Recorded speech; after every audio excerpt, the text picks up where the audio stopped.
In the marketing department office on the 12th floor of Meditech Solutions, a medical device manufacturer in Chicago, Emily Johnson was doing a final check on the weekend sales reports. It had been 3 years since she became the youngest department manager in the company. Outside the window, the gentle May sunset was painting Lake Michigan golden.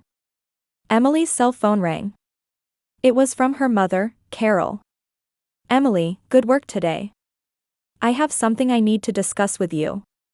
Her mother's voice had that familiar wheedling tone. Emily sighed inwardly. From experience, her mother's discussions always involved requests for financial assistance. What kind of discussion? "Well, Jessica is moving to a new apartment. But she's short on the security deposit. Could you lend her about $3,000? Emily stared at her computer screen as she answered. "Again? I just helped with her apartment rent last month. She's working hard as an influencer right now. But her income isn't stable yet. You're successful, so you could help out a little, couldn't you?" Her sister Jessica had never held a steady job since graduating from college. She called herself an influencer and kept posting on social media, but she had only a few hundred followers and virtually no actual income. Still, their mother constantly believed in Jessica's potential and kept asking Emily for financial support. "Mom, I'm saving for wedding expenses too. Michael and I decided to pay for everything ourselves." "Oh, that reminds me," Carol's voice suddenly brightened. "Jessica might bring her new boyfriend. He's a wonderful man, and your father and I both like him." Emily frowned. This was supposed to be about her wedding, so why was it turning into talk about her sister's love life? "More importantly, will you come to my final dress fitting? It's next Saturday." "Oh, I'm a bit busy that day. I have plans to meet Jessica's boyfriend. But I'm sure it will be a lovely dress. Your choices are always perfect." After hanging up, Emily exhaled deeply. Since childhood, she had been treated as the irresponsible one in the family. Her father Robert was gentle but lacked decisiveness, often following their mother's opinions. And their mother always treated Jessica as the special and talented child, while expecting Emily to support the family as the irresponsible eldest daughter. In high school, when Jessica was suspended for trouble with friends, Emily cut into her college prep study time to help tutor her sister. In college, when Jessica couldn't make her credit card payments, Emily helped out with her part-time job earnings. Even after getting a job, whenever Jessica said she was starting a new business and failed, Emily was always the one cleaning up the mess. Late that night, Emily headed to her fiancé Michael Harrison's apartment. He was a partner at the major law firm Harrison and Associates, an excellent attorney specializing in financial crimes. He possessed both calm intelligence and a warm personality. "Tough day today," Michael said, embracing her. "You got a call from your mother, didn't you? How did you know?" "I can tell from your expression. She said something about your sister again, didn't she?" Emily relaxed her shoulders. In front of Michael, she could always be her true self. He understood her family's complicated relationships and was always on her side. This time it's a security deposit for a new apartment. $3,000. Again? Michael frowned. "Emily, you've already helped your family more than enough. Don't you think it's time to set some boundaries?" "I know. But when Mom asks, I can't say no." Michael took her hand. "Our wedding is in 3 months. Your family needs to respect our new life together." Emily nodded. But deep down, she was beginning to wonder if her family really cared about their wedding. Her mother's reaction when she handed out the invitations was lukewarm, and her sister had said, "I'm busy, so I don't know if I can make it." That night, Emily made a decision. She would stop responding to her family's unreasonable demands. She would prioritize her own life, her future with Michael. In early July, with 2 months remaining until the wedding, Emily went for her final wedding dress fitting on the weekend. Elegant Bridal was an established shop in downtown Chicago that Michael's mother had recommended. "Emily, that dress is absolutely beautiful," shop owner Mrs. Collins exclaimed. "Simple yet so elegant. Isn't your mother coming?" Emily smiled wryly as she looked at herself in the mirror. Mother couldn't make it because she's busy. In reality, she had invited Carol multiple times, but was turned down with different excuses each time. First it was, I have plans to meet Jessica's new boyfriend, then, I couldn't get a hair appointment, and last week it was, I have a headache. All of Emily's friends had enjoyed dress shopping with their mothers, but she was experiencing this important moment alone. That evening, Emily decided to invite her family to dinner. She planned to discuss the final wedding details at Michael's apartment. Mom, how about next Saturday night? Michael and I will cook dinner, and we can all talk about the wedding. On the other end of the phone, Carol paused before answering. Saturday? Wait, let me check my calendar. Oh, Jessica wants to introduce Brent. He's her new boyfriend. Such a wonderful man, and he's a businessman. But this is about my wedding. Emily's voice carried a hint of irritation. Of course, I understand how important it is. But Jessica is finally in a serious relationship. We're so happy. We never expected her to date such a wonderful man. In the end, the dinner was postponed. Instead, Carol spent 30 minutes talking about Jessica's new boyfriend. Brent ran an investment company, owned several luxury cars, and took Jessica to expensive restaurants and spas. The following week, Emily went to hand-deliver wedding invitations to her family. The family home was in a middle-class suburban neighborhood outside Chicago. The lawn was well-maintained and the house's exterior was kept neat, but for Emily, it was a place where complicated childhood memories resurfaced. The invitation is lovely, Carol said as she took the envelope. However, her eyes were focused on the travel magazine on the table rather than the invitation. Say, Emily, have you ever been to Italy? No, not yet. Jessica and Brent are planning a trip to Italy. Rome, Florence, Venice. 2 weeks of luxury travel. We've been invited too. Father Robert looked up from the sofa. Carol, let's talk about Emily's wedding first. Of course, Robert, Carol opened the invitation. August 12th. I'll remember that. But Emily didn't think her mother was really interested. Carol immediately returned to talking about the Italy trip, enthusiastically describing how Jessica had had this fateful encounter. Brent is such a gentleman, treating Jessica like a queen. He books luxury hotel suites and arranges first-class plane tickets. Emily frowned. That's very expensive, isn't it? Jessica's only been dating him for about a month, right? Love doesn't depend on time, Carol's eyes sparkled. Besides, Brent is wealthy, so he doesn't worry about such things. That night, Emily told Michael about her family's reaction. To be honest, I wonder if they're really interested in our wedding, Michael said, choosing his words carefully. Your mother seems more excited about your sister's romantic relationship than about the important moments in your life. But their family, Emily tried to argue, but couldn't find the words to continue. A few days later, while checking her airline mileage program statement, Emily noticed something strange. Over the past 3 months, her miles had decreased dramatically. What should have been over 100,000 miles was now only 20,000. That's odd, Emily examined the statement closely. I haven't flown anywhere recently. Michael looked at the statement too. Someone might be using your account to purchase airline tickets. Did you give your password to anyone? Only to family members. But surely not. Emily called the airline. The customer service representative explained the recent transactions. Ms. Johnson, on June 15, 3 business-class round-trip tickets from Chicago to Rome were exchanged using miles. The names are Carol Johnson, Jessica Johnson, and Brent McDonald. Emily's hand holding the phone trembled. I didn't make that reservation. I apologize, but the reservation was made officially from your account. If you'd like to cancel, there will be fees involved. After hanging up, Emily was stunned. Her family had booked an Italy trip using her miles without her consent. Moreover, the travel dates were from August 10th to 24th. This completely overlapped with her wedding date. I can't believe it, Michael couldn't hide his anger. Your family chose an Italy trip over your wedding? Emily took out her cell phone with shaking hands and called her mother. "Mom, I need to talk about my mileage account." "Oh, Emily. Let me explain." Brent suddenly had to change the Italy trip dates due to work. Then we couldn't find cheap airline tickets. Jessica suggested using your miles. But those dates overlap with my wedding.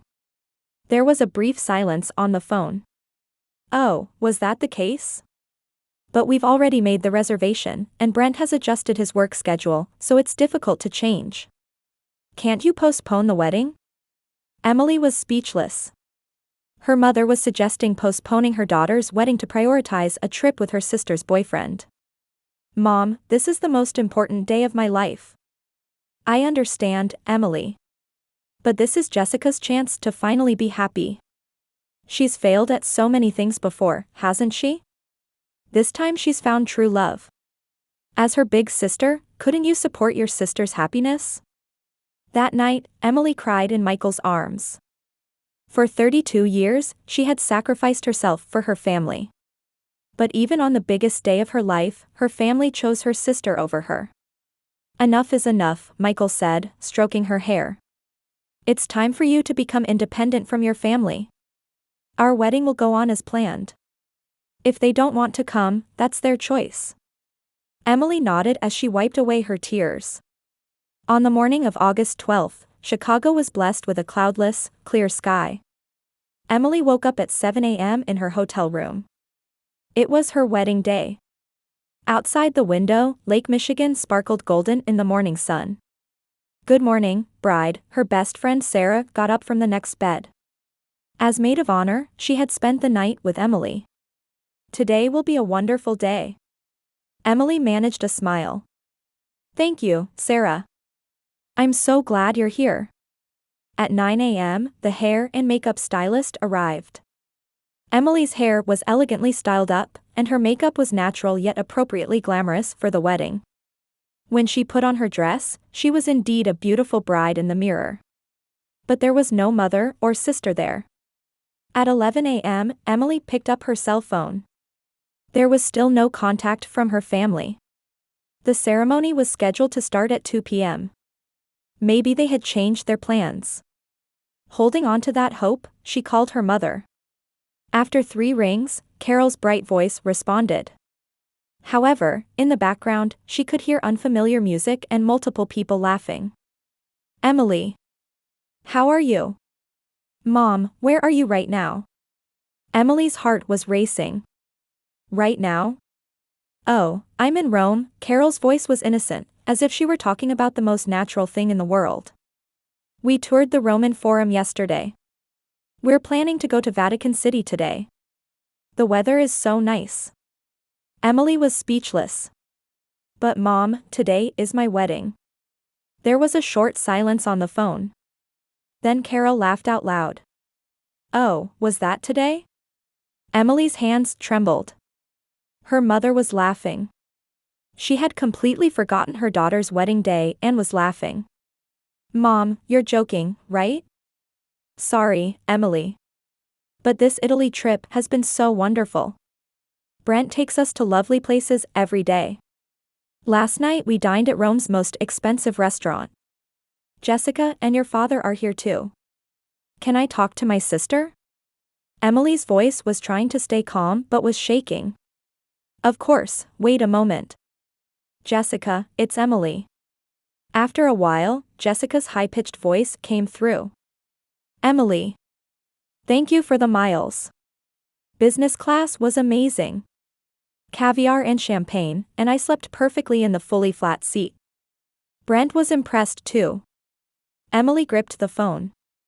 Her sister was expressing gratitude, but not for missing her sister's wedding. She was thanking her for the miles she had used without permission. "Jessica, today is my wedding." "Oh, that's right. Sorry, Emmy. But Brent prepared a surprise for me this morning. I got a ring at the Trevi Fountain. An engagement ring. Look, look." In the background, Carol's excited voice could be heard. "Let's take pictures. Everyone toast with wine." At that moment, Emily's cell phone chimed with a notification. It was a photo message from Jessica. The screen showed a picture of her 3 family members and Brent toasting with wine glasses against the beautiful Roman scenery, all beaming with smiles. Father Robert had a broad grin, Mother Carol was holding a wine glass in her right hand while making a peace sign with her left, Jessica was showing off her new engagement ring with her hand extended, and Brent beside her had a smug expression. Below the photo was a message from Jessica, "Cheers in Rome. Best day of my life." Emily closed the screen without saying anything. The family bonds she had built over 32 years felt like they had crumbled in an instant. On the most important day of her life, not one family member was by her side. Instead, they were celebrating another best day of life in a distant place. "Emily? Are you okay?" Sarah asked with concern. When Emily turned around, she noticed that not only Sarah but also Michael's mother, Catherine Harrison, and his sister Rebecca were in the room. Their faces showed deep concern and indignation. "They're really not coming," Catherine's voice carried obvious contempt while maintaining the dignity characteristic of the upper class. "I can't believe it. Choosing a vacation over their daughter's wedding." Rebecca took her hand. "Emily, we are your family. From today, you're a member of the Harrison family."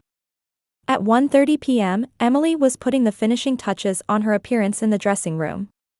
The bride in the mirror was beautiful, but deep sadness dwelt in her eyes. There was a knock at the door, and Michael peeked in. "Emily, are you ready?" When she turned around, she could see anger and sadness in Michael's eyes too.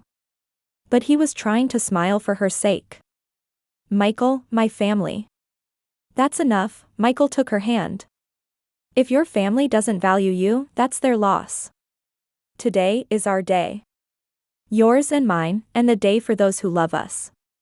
Michael whispered gently in her ear. "It's okay. They're the ones who will regret this." At 2 p.m., the wedding ceremony began. In Chicago's historic church, Michael's family and friends, Emily's colleagues and friends had gathered. The family seats reserved for Emily remained empty. However, Michael's family warmly welcomed her, and friends sent heartfelt blessings. Walking down the aisle, Emily realized something. Even without blood relations, there were so many people who truly loved and cherished her. And when she saw Michael's loving eyes waiting at the altar, she was able to smile from her heart. During the ceremony, Emily's cell phone vibrated several times. Probably messages from her family. But she ignored them. This moment was the beginning of her new life with Michael.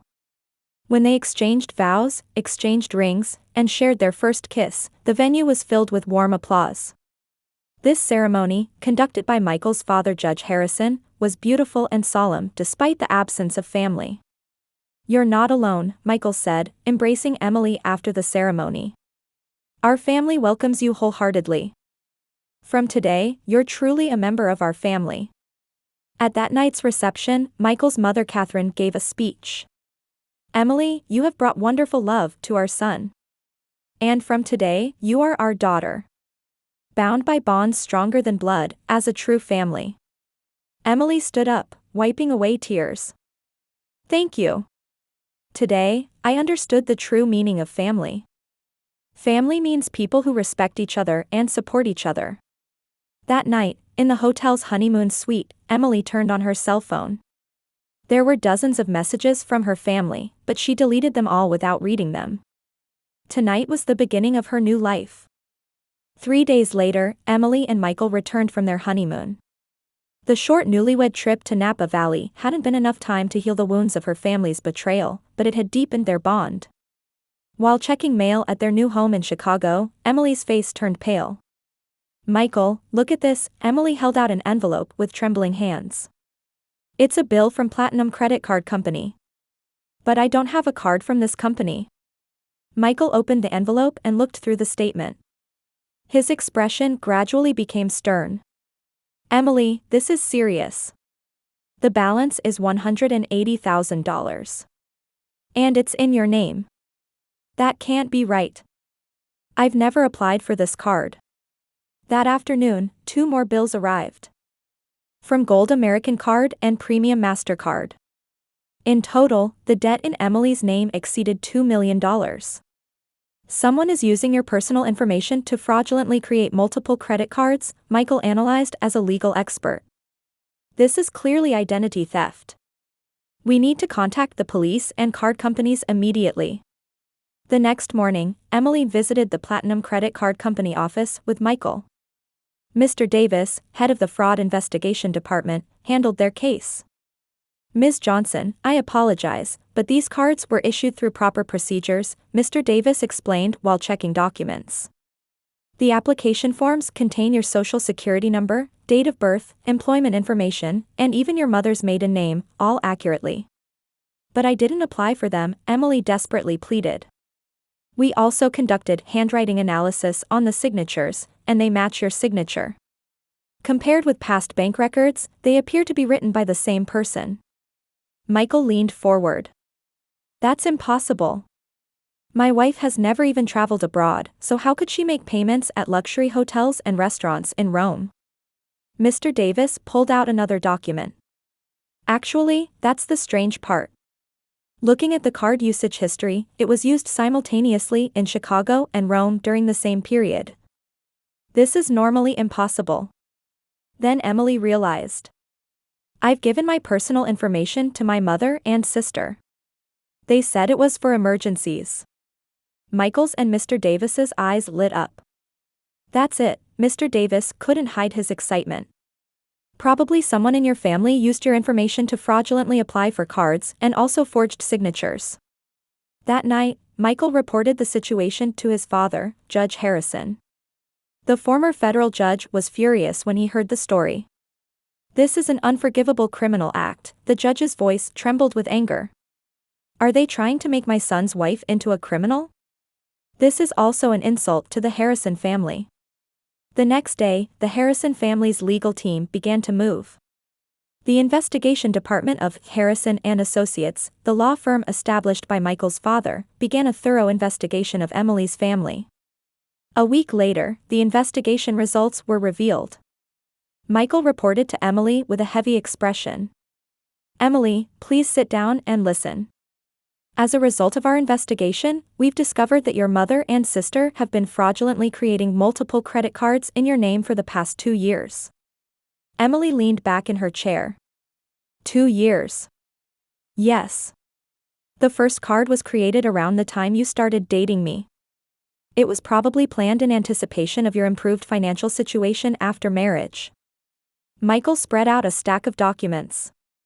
The signature forgery was extremely sophisticated. Your mother had studied your signature for years and became able to perfectly imitate it. She also used your personal information to forge income verification documents. I can't believe it, Emily held her head in her hands. But why wasn't it discovered? Payments were made properly for the first few months. Probably your mother and others initially planned to repay systematically. However, usage amounts gradually increased, and repayment became difficult. Then, timing it with your wedding, they made a large expenditure for the Italy trip. The investigation report contained even more shocking facts. Jessica's businessman boyfriend, Brent, was actually a con artist with a criminal record of swindling money from multiple women.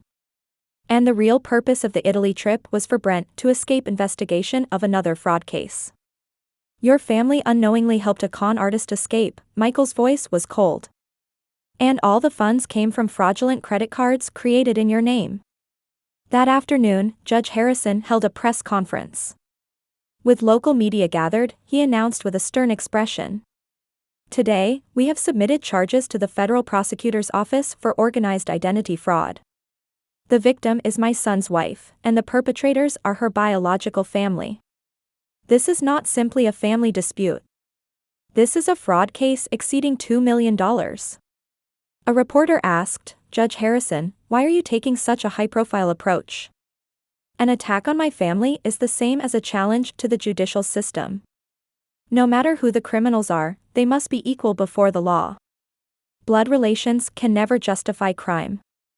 That night, Emily's cell phone rang. It was from her mother Carol. But this time there was no laughter. Instead, she heard crying and pleading voices. Emily, please, help me. The FBI is here. They say I'm going to be arrested.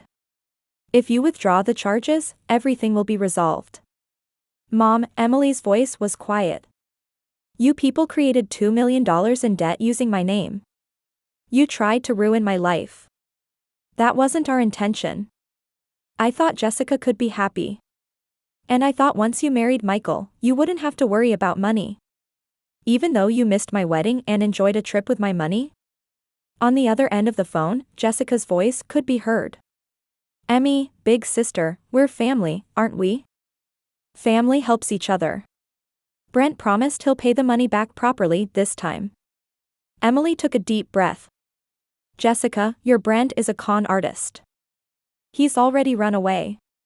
You were all deceived. After a long silence, Carol spoke again. Emily, please. Are you going to put your mother in prison? I'm your mother. Mom, Emily answered while wiping away tears. A real mother would attend her daughter's wedding.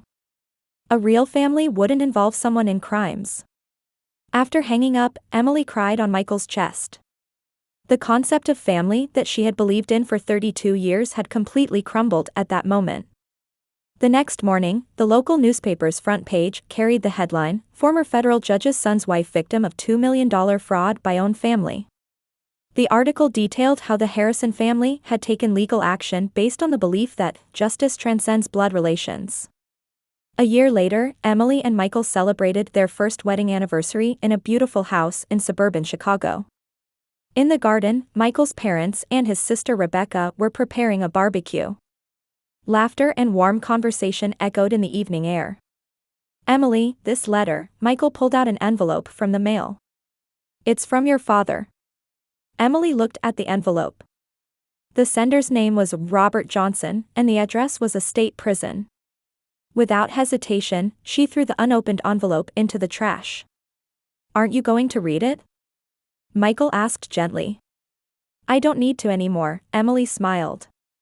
The past is the past. Now I have a real family. The trial had concluded 6 months earlier. Mother Carol and sister Jessica received guilty verdicts for fraud and 3 years probation. However, Father Robert received a prison sentence as the ringleader of organized fraud and was currently serving a 5-year term. The investigation revealed that Robert had planned and directed the family's fraudulent activities. Jessica's social media accounts exploded with backlash following news reports of the case, and she deleted all accounts and disappeared. Brent was arrested in Europe for another fraud case and is currently imprisoned in Italy. Emily, can you help me? Catherine Harrison called from the garden. Michael's mother had become like a real mother to Emily over the past year. While preparing salad in the kitchen, Catherine said, I'm so glad you came into our family. I've never seen Michael look so happy. I'm the one who found a real family, Emily answered from her heart. I learned that there are things more important than blood relations. At the dinner table sat Emily and Michael, surrounded by the Harrison family. Judge Harrison offered a toast. Emily, a year ago, you faced a great trial. But you overcame that trial and showed us true strength. And you taught us the true meaning of family. Family is, Emily said, raising her wine glass, a relationship where people respect each other, support each other, and above all, love each other. That has nothing to do with blood relations. Rebecca added with a smile, Emily, you're my real big sister. You've become closer to me than sisters who've been together since birth. After dinner, Emily and Michael were looking up at the starry sky in the garden. Do you regret it? Michael asked. What? Prosecuting your family. Emily shook her head. Not at all. Those people didn't treat me as family. They ruined the most important day of my life and committed crimes using my name. That's unforgivable. You're strong, Michael squeezed her hand. It's because of you and your family. You all taught me what real family love is. At that moment, Emily's cell phone rang. It was an unknown number, but she answered. Hello? Emily, it's me, Jessica, her sister's voice was small and trembling. Big sister, I have something I want to talk about. Could we meet? Emily thought for a moment before answering. Jessica, we have nothing more to talk about. You live your life. I'll live mine. That's fine. But we're family. No, Emily's voice was calm but firm. Family means people who cherish and respect each other. Just being related by blood doesn't make you family. After hanging up, Emily smiled at Michael. Now it's really over. A year ago, on her wedding day, Emily thought she had lost her family. But in reality, she had found her real family. The Harrison family members respected her as an individual, loved her, and supported her. That was true family love, beyond blood relations. Under the starry sky, Emily felt truly happy. The pain of the past had healed, and she was full of hope for the future. She had learned that family isn't something given at birth, but something people choose and build together. Let's have an even bigger celebration for next year's anniversary, Michael said. Yes, Emily leaned against her husband's arm. With all of our real family. In the distance, she could hear Catherine and Rebecca's laughter. To Emily, it was the most beautiful music in the world. The laughter of her real family.